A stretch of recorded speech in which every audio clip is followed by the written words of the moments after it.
Awal cerita diperlihatkan sebuah patung yang sangat besar di tengah-tengah kota.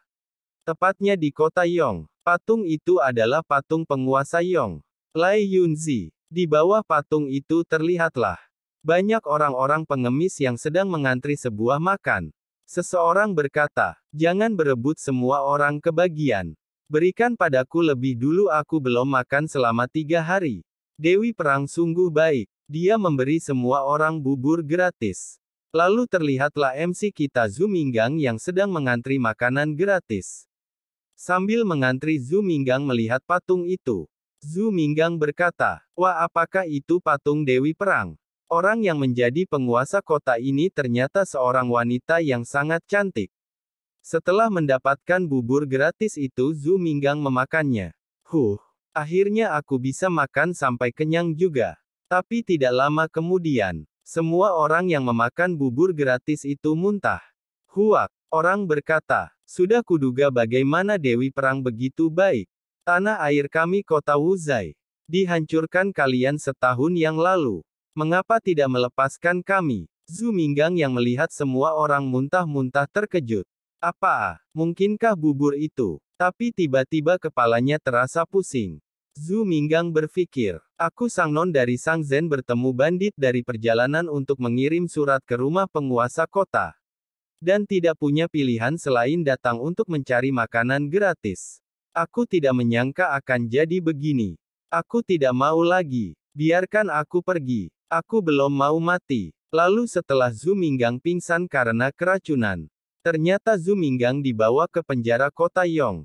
Lalu Zhu Minggang berkata, panas sekali. Ternyata Zhu Minggang sedang dihajar oleh wanita cantik yang menyebabkan tubuhnya panas. Sambil dilumat abis, Zhu Minggang berpikir, bukankah ini Dewi Perang yang cantik dan kuat itu? Ternyata tidak buruk juga, membiarkanku memiliki mimpi musim semi yang sangat harum sebelum aku mati. Setelah semalaman dihajar habis-habisan oleh Lai Yunzi, Zhu Minggang bangun. Tapi alangkah terkejutnya setelah melihat di sampingnya ada seorang wanita yang sedang tidur cantik. Sambil tubuhnya ditutupi sehelai kain tipis. Apa yang terjadi? Kenapa aku di penjara bawah tanah? Dan juga kenapa di sini bersama Lai Yunzi Dewi Perang? Perasaan ini, aku belum mati kan? Bukankah itu cuma mimpi? Berakhir sudah. Tapi tiba-tiba Zhu Minggang terkejut. Karena ada sesuatu di tangannya. Lalu Zhu Minggang melihatnya. Ternyata kau sudah bangun, Xiao Hei, itu bagus, haha. Bersamaan dengan itu, Lai Yunzi juga bangun. Zhu Minggang berkata, "Apa kau sudah bangun Dewi Perang?" Lai Yunzi. "Baiklah, jadi begini. Aku baru saja dirampok. Lalu aku datang ke sini dan tidak sengaja aku memakan bubur beracun." Setelah Zhu Minggang menjelaskan panjang lebar, Lai Yunzi menjawab, apakah ada perbedaan? Lagi pula semua itu sudah terjadi." Tapi tiba-tiba Zhu Minggang dan Lai Yunzi terkejut karena ada seseorang yang tertawa. "Hahaha, kulit kakak sangat bagus. Tampaknya pengemis itu melayanimu dengan baik tadi malam. Aku tidak tahu berapa banyak orang di luar sana. Saat mendengar bahwa kakakku yang mempesona tidur bersama seorang pengemis kecil, itu pasti akan menghancurkan hati banyak orang. Kakak jangan khawatir. Aku pasti akan menyebarkan ini ke semua orang. Ini pasti akan menjadi topik yang paling hangat setelah makan, hahaha." Mendengar perkataan itu, Zhu Minggang sambil menutupi matanya berkata, apakah kau dikudeta? Tapi tiba-tiba plak. Jangan mengintip. Bukankah kau melihat tubuhku juga? Tapi kenapa? Jika kau mau mati, aku akan memenuhinya sekarang juga. Baiklah. Aku gak akan lihat. Aku hanya mau mencoba untuk keluar. Lalu Zhu Minggang menyuruh Xiao Hei untuk menghancurkan jeruji besi. Melihat Xiao Hei bisa menghancurkan jeruji besi, Zhu Minggang sangat sombong sama Lai Yunzi. Serangga kecilku benar-benar tak tertandingi. Mendengar perkataan Zhu Minggang yang sangat sombong, Lai Yunzi berkata, Baiklah. Serangga milikmu itu benar-benar kecil." Mendengar perkataan Lai Yunzi, Zhu Minggang kena mental. Apakah itu terlihat sangat kecil? Melihat Zhu Minggang kena mental, Lai Yunzi berkata, Hehehe, kau cepat bantu aku sini.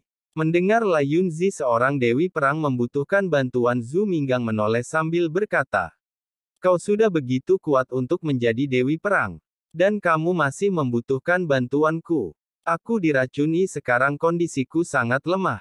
Hais, aku gak bisa bantu. Aku dipukuli sampai buta. Aku gak bisa melihat apa-apa. Mendengar perkataan Zhu Minggang, Lai Yunzi langsung saja memukuli Zhu Minggang. His. Kau tidak mau membantuku. Aduh, jangan pukul. Aku bantu. Bisakah aku membantu? Lalu terlihatlah Zhu Minggang yang menangis karena dijadikan pijakan oleh Lai Yunzi. Zhu Minggang berpikir, Hais, bukannya kamu masih bilang masih lemah. Tapi kenapa masih begitu kejam? Tapi itu sepadan karena aku bisa melihat dari bawah sini. Dan plak, diinjak sudah muka kampret dari Zhu Minggang. Hei. Tarik aku keluar. Cih, dasar wanita. Semakin cantik dia, semakin dia tidak bisa dipercaya. Tapi tiba-tiba bluk. Aduh, apa ini? Lalu muncullah Lai Yunzi dari jendela penjara sambil berkata, cepat pakailah. Aku akan menarikmu ke atas. Lalu setelah Zhu Minggang memaki pakaian itu, Lai Yunzi menarik Zhu Minggang keluar dari penjara. Oh, dasar kampret, kenapa kau sangat berat? Lalu setelah perjuangan keras akhirnya Zhu Minggang bisa keluar dari penjara. Dan terlihatlah Lai Yunzi yang sangat kelelahan dikarenakan masih lemah. Zhu Minggang yang melihat itu berpikir, sepertinya racunnya masih belum keluar dari tubuhnya. Saat ini dia tidak ada bedanya dengan wanita lemah.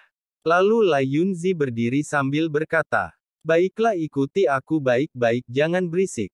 Terlihat Lai Yunzi mendorong sebuah batu.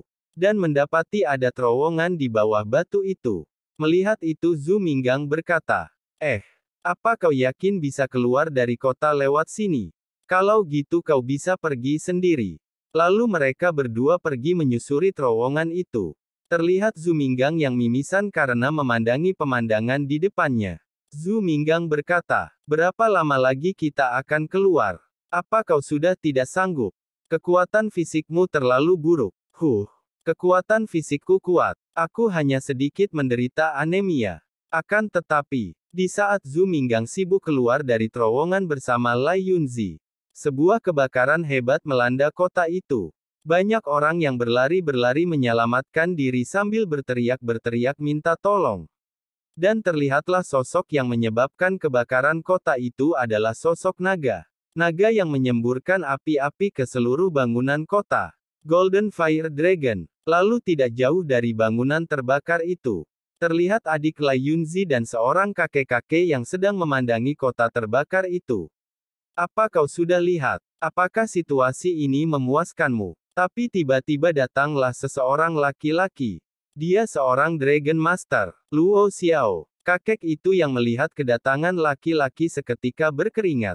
Yang mulia Dragon Master, kami tidak memiliki kebencian yang mendalam kepada Anda.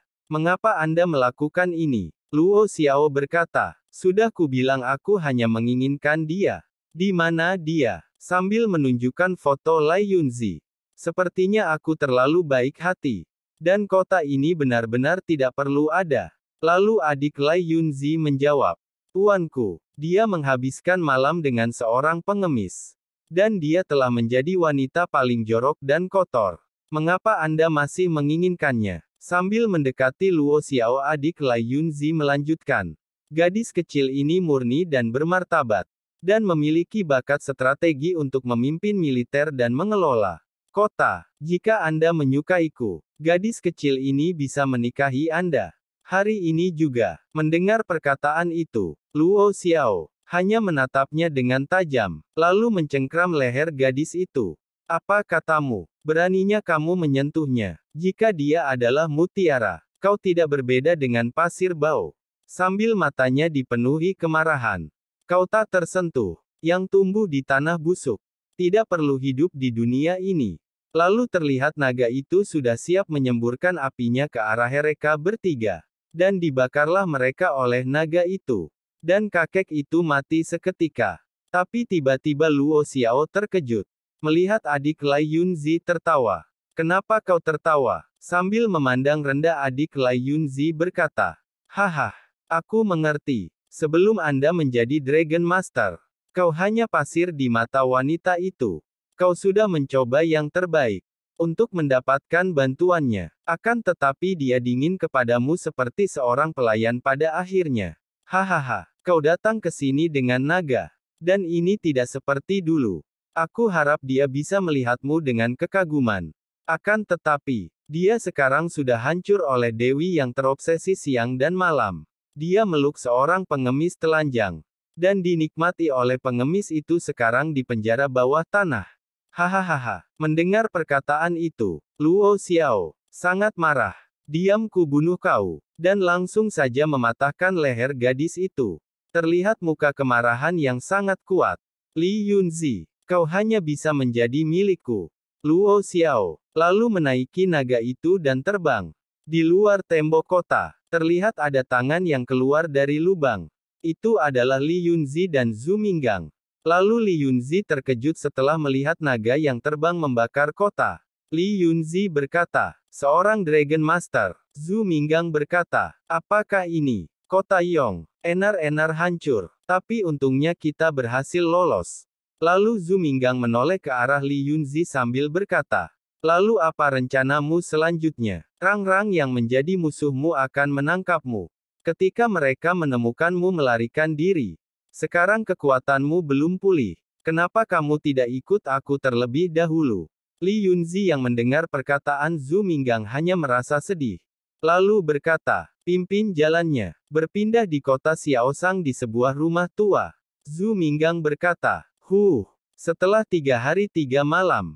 Akhirnya aku bisa tidur. Terlihat mereka berdua yang sudah tertidur dengan lelap. Akan tetapi Zhu Minggang hanya berpura-pura tidur. Sambil melirik ke arah Li Yunzi, yang sedang tidur sambil menangis. Zhu Minggang berpikir, haduh, kekuasaan direbut, kesucian direbut, dan kota Yong benar-benar hancur karena suatu alasan. Tetapi dia harus menahan amarah dan penghinaan di hatinya. Sambil membayangkan Li Yunzi. Di matanya, aku hanya seorang pengemis yang merampas keperawanannya. Keesokan paginya Zhu Minggang bangun tidur. Dia mencium bau makanan yang sangat harum. Lalu Zhu Minggang bangun sambil mengusap matanya. Bau apa ini? Sangat harum. Dia menoleh ke samping. Mendapati ada gadis cantik yang lagi memasak. Itu adalah Lai Yunzi, yang lagi memasak ulat sutra. Zhu Minggang terkejut. Tunggu, apa kamu memasak ulat sutra? Yang aku pelihara, ulat sutra yang sangat lucu. Bagaimana kau bisa memakannya? Lalu Lai Yunzi mengambil ulat sutra yang sudah matang itu. Siap untuk memakannya. Lai Yunzi berkata, aku sangat lapar. Tidak ada bahan makanan lainnya. Hanya melihat ulat kecil ini. Jadi aku memasaknya. Lalu Lai Yunzi memasukkan ulat sutra yang sudah matang itu ke dalam mulutnya. Zhu Minggang yang melihat Lai Yunzi memakan ulat sutra itu sangat kaget. Tunggu. Ya, Tuhan. Aku akan pergi membeli daging cincang. Kamu jangan makan itu, oke? Terlihat Zhu Minggang berjalan di pasar sambil berpikir. Aku tidak menyangka, dia itu terlihat seperti makhluk immortal. Dengan temperamen yang luar biasa. Kenapa dia sangat kejam, untuk tega memakan ulat sutra? Zhu Minggang yang sedang berjalan, tidak sengaja mendengar kakek tua berkata pada anak-anak kecil. Untuk mengatakan, bahwa di dunia ini, yang paling mulia adalah naga.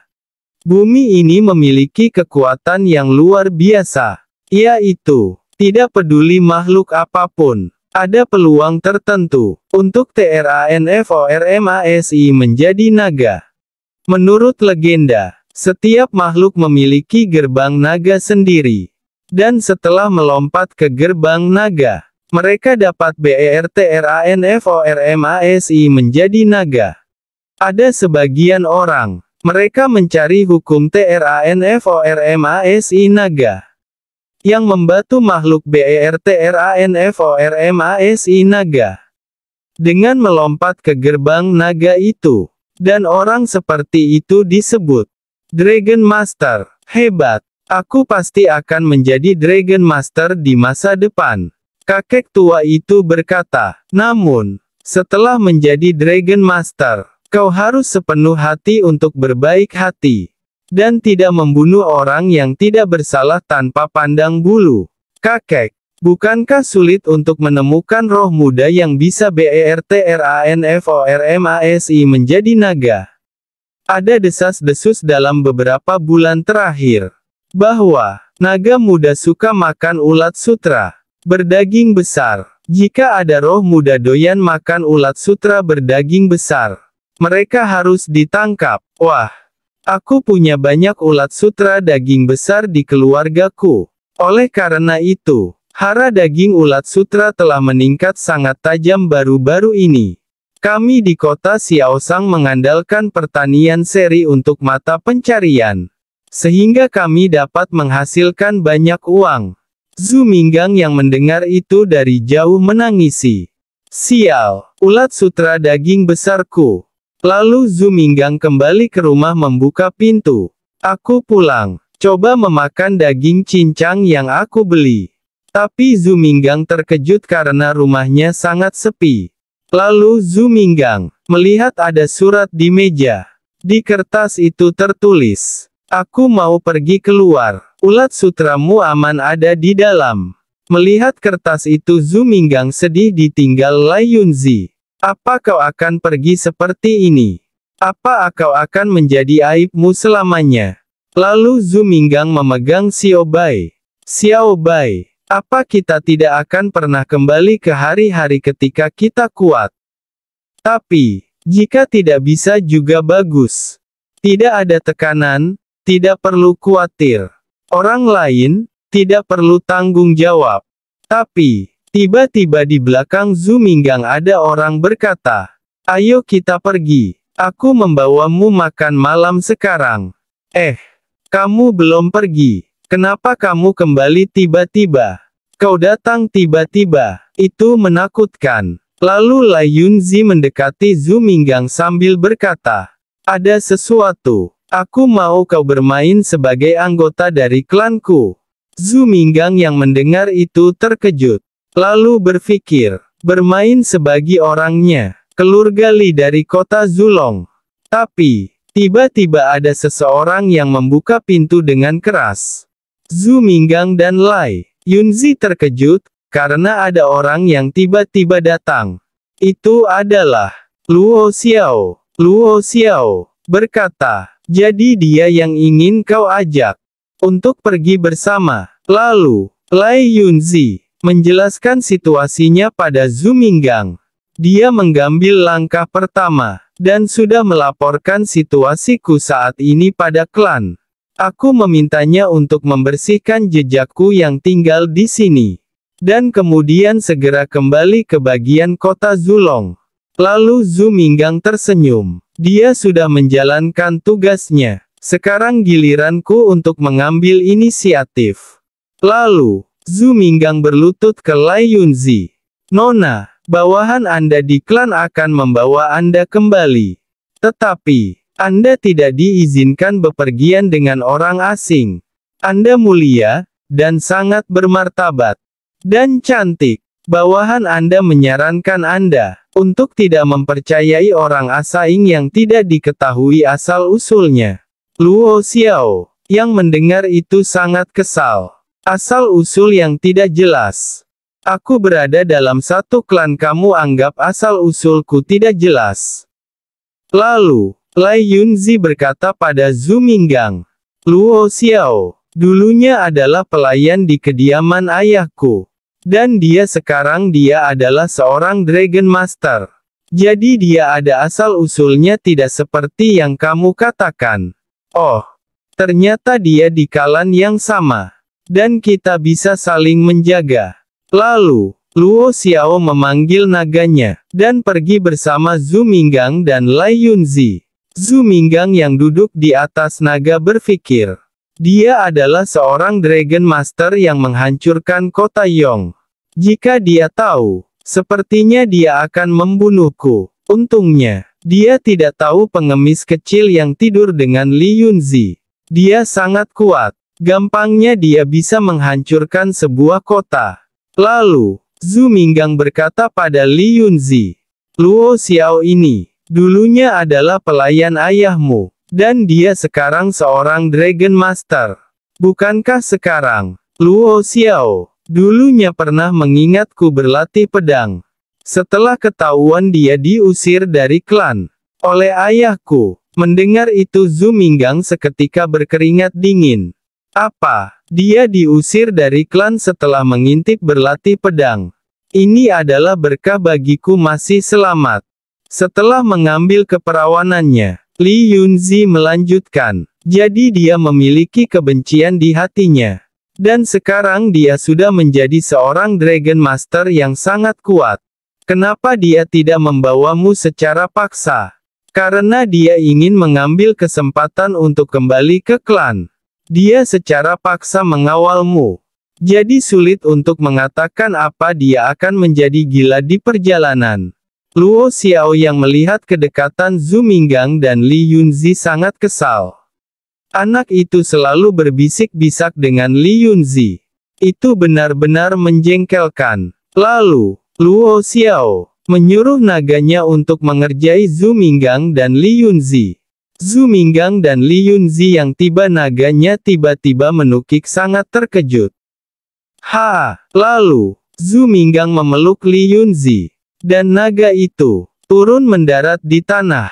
Zhu Minggang yang masih memeluk paha Li Yunzi berkata, Hei, apa kamu mau membunuh Nona Li? Aku benar-benar malu. Naga apiku agak pemarah. Dan agak kadar ketika mendarat. Tapi, sebagai anggota keluarga Li, beraninya kau menyentuh tubuh Nona Moda dengan tidak sopan. Lalu, Zhu Minggang ditendang jatuh oleh Li Yunzi. Kampret, turun kau. Pelayan Zhu baru saja masuk ke Akademi Pelatihan Naga. Naga mudanya baru saja terbentuk. Tuan Luo, terima kasih atas bantuanmu. Aku sudah menginjakkan kaki di tanah tandus ini. Sebelum menjadi Dragon Master, aku harap juniorku menjadi lebih berani. Zhu Minggang, sambil merasakan sakit di mukanya karena jatuh. Pria ini memproduksiku sepanjang jalan. Untuk membuatku kesal. Baiklah. Kali ini aku akan menahannya. Lalu, Zhu Minggang dan Li Yunzi melihat kota dari tebing. Li Yunzi berkata, inilah negara Zulong. Menurut legenda, negara kota Zulong dibentuk di atas tubuh naga leluhur. Melihatnya, hari ini, itu benar-benar layak mendapatkan reputasinya. Berpindah di istana keluarga Li. Tiba-tiba, ada sebuah gelas pecah. Tuan, jangan marah. Sudah lebih baik dia bisa kembali. Terlihat pecahan gelas itu mengenai pipi Li Yunzi. Bahkan jika kau tidak bisa mempertahankan reputasimu sendiri, bagaimana kau bisa mempertahankan negara kota Zulong yang diperangi ini di masa depan? Terlihat kepala keluarga Li Ying, dan nyonya rumah, Kong Tong. Lalu, Luo Xiao berkata, Tuan, bawahan Anda jelas telah membakar kota Yong menjadi lautan api. Bagaimana mungkin insiden ini bisa dilanjutkan kembali di kota Zulong dengan begitu cepat? Lalu, dengan tatapan tajamnya kepala keluarga Li berkata, diam, apa ini giliranmu untuk bicara? Mendengar perkataan itu, seketika tubuh Luo Xiao seketika bergetar lalu terjatuh menunduk.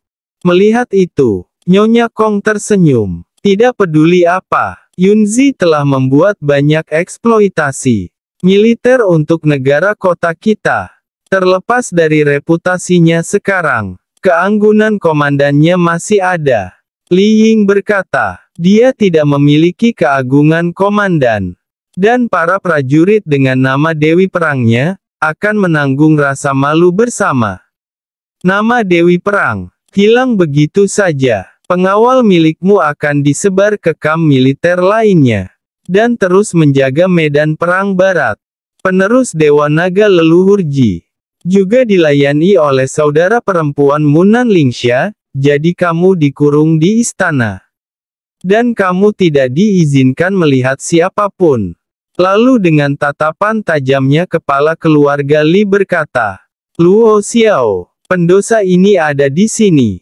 Apa nagamu? Golden Fire Dragon. Luo Xiao menjawab, iya tuan. Lalu kepala keluarga Li berdiri. Tidak diduga, kau memiliki beberapa petualangan. Ketika kau meninggalkan dari keluarga Li, kau melakukan pekerjaan dengan baik kali ini. Sehingga para pengungsi yang ditinggalkan memahami bahwa keluarga Li kita tidak boleh menginjak-injak mereka sesuka hati. Kembalilah di bawah perintahku. Golden Fire Dragon memang naga langka dengan potensi tidak terbatas. Tetapi juga membutuhkan sumber daya dan bimbingan yang cukup dari guru terkenal. Selama kau cukup setia, kau akan bersinar terang di masa depan. Mendengar itu Luo Xiao sangat senang. Terima kasih tuan, terima kasih tuan. Lalu, kepala keluarga dan nyonya rumah meninggalkan pertemuan keluarga. Melihat kepala keluarga Li pergi, Zhu Minggang kebingungan karena diabaikan. Loh, terus aku, tidak bisakah kalian melihatku? Lalu Luo Xiao melihat ke arah Li Yunzi. Nona Yunzi, tidak perlu peduli dengan orang lain. Saya akan berusaha menjadi andalan keluarga Li. Dan saya akan melakukan segala cara untuk membuat ayah Anda menikahkan Nona Yunzi dengan bawahan ini. Aku Dragon Master, Luo Xiao, tulus kepada Nona Yunzi. Melihat itu, Zhu Minggang sangat kesal. Nona Yunzi tidak perlu segera menjawab. Selama Anda memahami kesetiaan dan kegilaan Luo Xiao. Zhu Minggang yang mendengar itu bergumam. Apa aku benar-benar tembus pandang?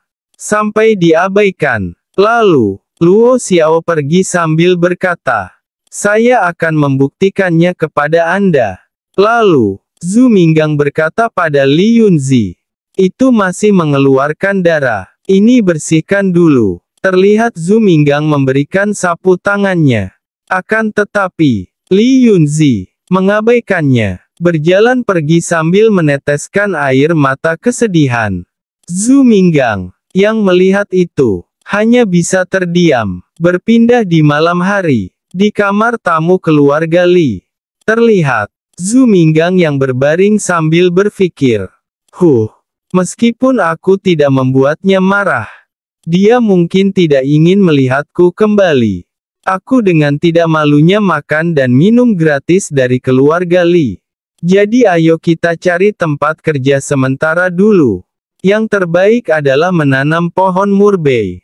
Jika tidak Xiao Bai akan membuat masalah jika dia bangun. Bicara tentang Xiao Bai, dia tidak mengeluarkan energi hari-hari ini. Apa dia bersiap untuk hibernasi di Spirit Domain? Ayo masuk dan lihat. Lalu Zhu Minggang memejamkan mata memasuki Spirit Domain. Spirit Domain itu digunakan untuk menyimpan satu naga yang didomestikasi sebagai ruangan hampa dari Dragon Master. Terlihat, di domain Zhu Minggang ada sebuah kepompong besar. Aneh. Kenapa ada es ekstra pupa? Terlihat, Zhu Minggang terkejut melihat di dalam kepompong itu. Terlihat, Xiao Bai, yang sudah berubah menjadi naga putih cilik.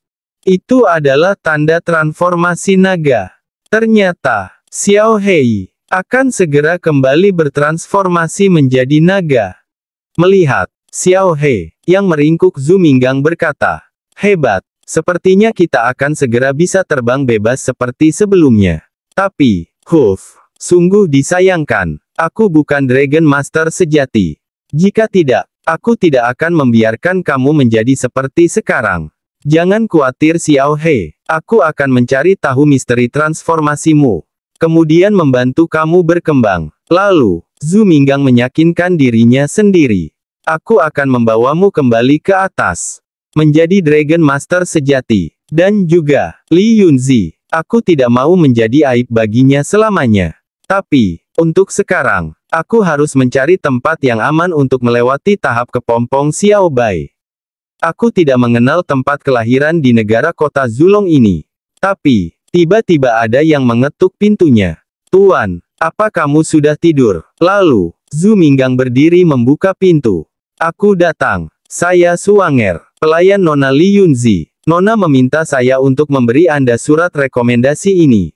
Untuk masuk ke perguruan Li Chuan. Baiklah. Terima kasih Nona Suanger. Zhu Minggang yang menerima surat itu berpikir. Apakah dia mencoba memalsukan identitasku menjadi murid Dragon Master? Untuk mencegah Luo Xiao bertanya setelah ini. Sepertinya, perguruan pelatihan naga adalah tempat yang baik untuk pergi. Oh iya, Tuan Muda jangan lupa, untuk memilih naga-naga muda setelah Anda melaporkannya. Anda harus memilih dengan hati-hati. Berpindah di Li Chuan tempat pelatihan naga. Apakah ini Li Chuan tempat pelatihan naga? Ini benar-benar mengesankan. Di saat Zhu Minggang berjalan ada seseorang berkata, apakah adik laki-laki datang untuk memberi penghormatan kepada perguruan tinggi? Oh, tidak. Aku datang untuk mendaftar. Terlihat, yang bertanya adalah seorang gadis cantik. Fang Nian. Ah, sial. Sayangnya aku tidak bisa melihatnya bagaimana kamu mendaftar. Aku tidak bisa membantah kalau adik laki-laki itu sangat tampan. Tapi, kau berkata untuk mendaftar. Apa kau masih belum bangun? Hahaha, kampret. Kenapa gadis kecil ini begitu kurang ajar? Baiklah, melihat bahwa kau berpakaian sederhana dan biasa. Dan kau tidak memancarkan semangat muda. Dan juga kau keras kepala. Kapan perguruan Li Chuan menurunkan standar penerimaan begitu rendah? Hei, dasar kampret. Apakah kau berani bertaruh denganku? Aku akan masuk sekarang. Pria di gerbang masuk tidak akan bisa menghentikan aku. Jika aku bisa masuk, kau harus memberikan aku sekeranjang buah persik ini. Baiklah. Terus bagaimana jika aku menang? Hehehe, aku akan membeli semua buah persik milikmu. Cih, aku tidak percaya kau bisa membeli semua buah persik milikku. Berpindah di gerbang masuk. Aku melapor ke perguruan. Ini adalah surat rekomendasiku. Baik, pertama pergi ke depan untuk mendapatkan lencana murid. Dan kemudian menunggu sebentar. Lalu, Zhu Minggang berteriak pada gadis persik. Hei, kau lihat aku di sini. Aku menang dasar gadis kecil kampret. Tapi, Zhu Minggang diabaikan oleh gadis persik. Ah, sial, ini lebih menyebalkan daripada kalah. Lalu, tidak lama kemudian datanglah naga besar. Baiklah, sudah cukup banyak orang. Ayo pergi. Lalu, Zhu Minggang dan murid-murid lainnya menaiki naga itu. Li Shaoying dan Gao Leng. Lalu, orang-orang berkata, Li Shaoying, kami adalah harapan seluruh desa. Bagaimanapun kamu harus menjadi Dragon Master. Tidak masalah jika kau tidak berhasil. Kembali ke desa lebih awal. Sapi dan domba di keluarga harus digembalakan. Jika tidak ada lemah tidak akan ada susu. Tanpa susu, domba-domba kecil tidak akan dapat bertahan hidup di musim dingin ini. Mendengar itu, Li Shaoying sangat malu. Sambil menutupi mukanya Li Shaoying berkata, baiklah, aku mengerti Paman Hua, cepat kembali pulang. Lalu, Li Shaoying menoleh ke belakang melihat Zhu Minggang. Apa kau baru saja mendaftar? Namaku Li Shaoying. Siapa namamu? Zhu Minggang. Lalu, berpindah ke depan. Teman sekelas siapa namamu? Tapi, hanya diam saja orang yang ditanyain. Lalu, tetua berkata, baiklah, kalian terlambat mendaftar. Bahkan jika perjalanan jauh, kita harus berangkat lebih awal. Sekarang kita akan pergi ke Culong Dian. Kalian hanya bisa memilih beberapa naga muda yang ditinggalkan oleh orang lain. Mendengar itu, mereka bertiga diam saja. Lalu berangkatlah mereka. Tidak lama kemudian, mereka sampai di Culong Dian tempat mencari spirit-spirit muda. Kemudian, mereka pergi ke tempat para spirit muda tinggal, untuk membentuk kontrak. Karena spirit muda itu, yang akan menuntun mereka menjadi seorang Dragon Master. Sesampainya mereka di tempat penangkaran spirit muda, mereka tercengang melihat indahnya tempat itu. Seorang penjaga berkata, baiklah. Sekarang kalian pergi, dan pilihlah spirit muda yang bagus, untuk membuat kontrak spirit. Setelah memilih yang cocok, Datanglah kepadaku untuk mendaftar, membuat tanda, dan spirit muda akan menjadi milikmu. Mendengar itu, mereka pergi untuk melihat para spirit muda. Berbagai spirit muda muncul di depan mata mereka. Li Shaoying yang melihat para spirit muda sangat gembira. Wow, ada begitu banyak spirit muda. Enaknya pilih yang mana ya? Gao Leng menjawab, oh, walaupun kau memilih dengan hati-hati, masih belum tentu spirit muda yang kau pilih itu naga sejati. Dari 1000 spirit muda ini, membiarkan kau memilih di sini, hanya untuk memberi sedikit harapan sebagai murid Dragon Tamer. Pilih satu saja, jangan berlama-lama di sini. Jika kau punya waktu untuk memungut sampah di sini, lebih baik menghabiskan lebih banyak waktu untuk menjinakkan spirit mudamu sendiri. Tetapi, tiba-tiba Zhu Minggang ternotis sesuatu. Lalu, menoleh ke samping. Terlihat, para spirit muda yang berebut makanan. Tapi, ada buaya kecil yang dengan santainya berjalan di antara mereka spirit-spirit muda. Lalu, mengambil ulat sutra yang diabaikan oleh para spirit muda itu. Para spirit muda yang melihat buaya kampret itu sangat kesal. Digepreklah buaya kampret itu. Dan buaya kampret itu hanya bisa pasrah. Zhu Minggang yang melihat itu sangat kagum. Bahkan ada juga intimidasi di sini. Kemudian, Zhu Minggang mengambil buaya kampret itu. Hei, spirit muda buaya kampret, kau akan mengikutiku di masa depan. Tapi, buaya kampret itu menanggapinya dengan semburan air dari senjatanya. Setelah itu buaya kampret itu tertawa. Hei, dasar kau buaya kampret, gak heran ini bocah diganggu sama yang lain. Bocah ini usilnya bukan main. Kemudian, Zhu Minggang mengingat perkataan bapak tua di pasar. Ada desas-desus dalam beberapa bulan terakhir, bahwa naga muda suka makan ulat sutra berdaging besar. Jika ada spirit muda yang memakan ulat sutra berdaging besar, maka harus ditangkap. Kemungkinan transformasi naga akan sangat tinggi. Lalu, Zhu Minggang berpikir, buaya kampret ini tampak biasa-biasa aja. Hanya sikap kampretnya saja yang unik.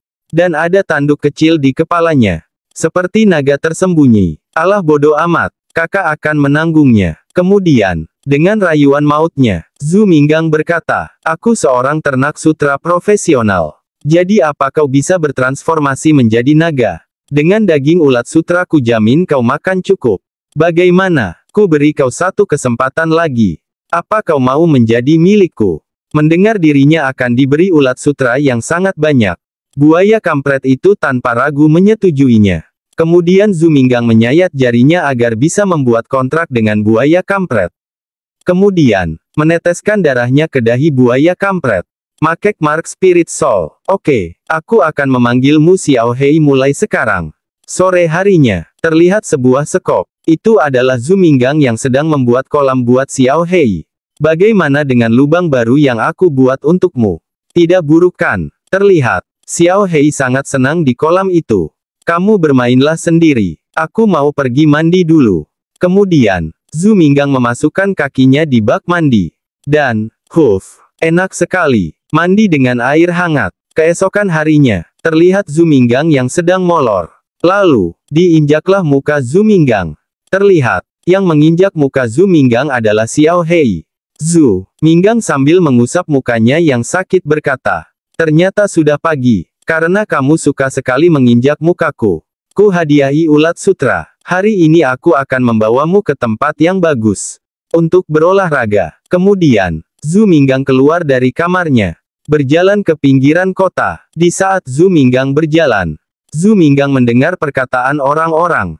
Kau sudah dengar tentang Dewi Perang. Cantik seperti peri. Tuhan sangat jahat. Kenapa memperlakukan Dewi Perang seperti itu? Ku dengar, pelakunya seorang pengemis tua, tapi yang ku dengar itu dengan pengemis muda. Kau tahu apa brengsek? Di tempat yang tidak tertib seperti penjara. Penampilannya yang seperti peri. Pasti semua orang ingin mencicipinya. Tolong berhenti bicara. Dia adalah matahari, bulan, dan bintangku. Berhenti mengucapkan kata-kata yang tak tertahankan ini. Zhu Minggang yang mendengar itu berpikir, cih. Semakin menyebar, semakin keterlaluan perkataan orang-orang. Tidak lama kemudian, sampailah Zhu Minggang di sebuah air terjun yang besar. Terlihat, Xiao Hei yang sedang berlatih berenang melawan arus air terjun. Keterampilan yang bagus Xiao Hei. Tapi, Tiba-tiba Zhu Minggang terkejut. Sial, tampaknya buaya kampret ini tidak tahan dengan arus air ini. Kemudian, Zhu Minggang dengan panik berlari masuk ke dalam air menyelamatkan Xiao Hei agar tidak terbawa arus. Tidak lama kemudian, Zhu Minggang berhasil menangkap Xiao Hei. Kemudian, sambil berpegangan pohon kering, melemparkan Xiao Hei keluar dari air. Xiao Hei yang sudah keluar dari air sangat panik hanya bisa berteriak kuak-kuak-kuak. Kemudian, ranting pohon kering pegangan Zhu Minggang patah. Gawat! Kemudian, Zhu Minggang terbawa arus air terjun